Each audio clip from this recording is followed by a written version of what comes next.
Gandang araw sa inyong lahat. Ngayon ay narito ako para sa isang spell na alam ko makakatulong sa inyo. Kaya ngayon ay magsimula na tayo kaagad-agad.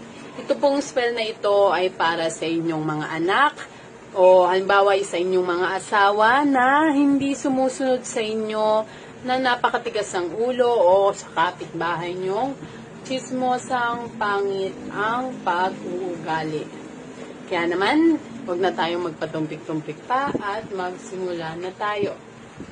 Kaya ang una nyong kailangan ay isa pong papel, kahit maliit lamang na papel. At sunod ay kailangan nyo ng kanyang pangalan. Kahit yung tinatawag lamang sa kanya, halimbawa ay ito ay kapitbahay nyo, isulat nyo lamang. Kung halimbawa ang tawag sa kanya ay Aling Marites, ito yung isulat nyo ay Marites. Yan, sulat nyo lamang Marites.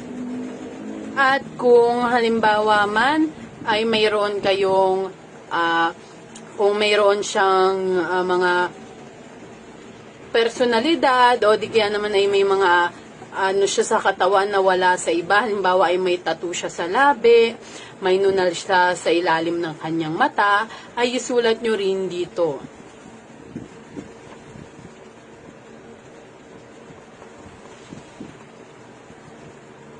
O di kaya naman ay may balat.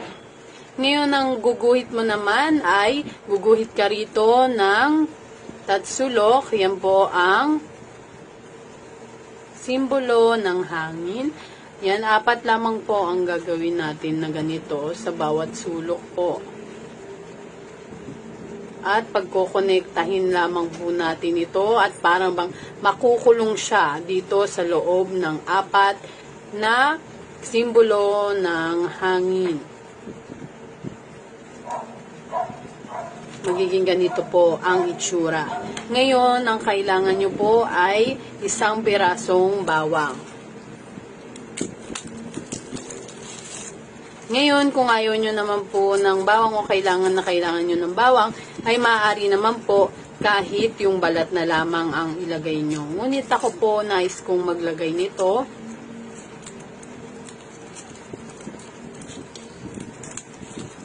Wait lamang po. Po. Yung maliit lamang. At maglalagay rin po tayo. Ako ay maglalagay ng chili flakes. Ngunit kung kayo po naman, o walang kayong chili flakes, ay maaari naman po ang ilagay nyo na lamang ay sili. Galagay lamang po. Ito po ang magiging, halimbawa kung sa anak nyo to, ito po ang bawang po ang tutulong upang sumunod siya sa atin, pati na rin itong sili. Kada po hindi siya susunod sa atin, siya ay maiirita ng maiirita. Ngayon, ipapatupi natin ito papunta sa atin ng 4 na beses. Ngayon yan.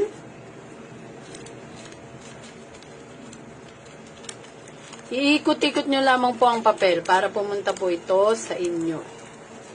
Magiging ganyan po at dito po ay guguhit po tayo ng tatsulok po ulit at may guhit sa bandang itaas o simbolo ng hangin. Ngayon, kung sa anak nyo po ito, ilagay nyo po ito sa punda at yun po ang ipaunan nyo sa kanya. Maaari rin naman po sa inyong asawa. At kung sa inyo naman kapitbahay po ang chismosa ito, ay ilagay nyo ito.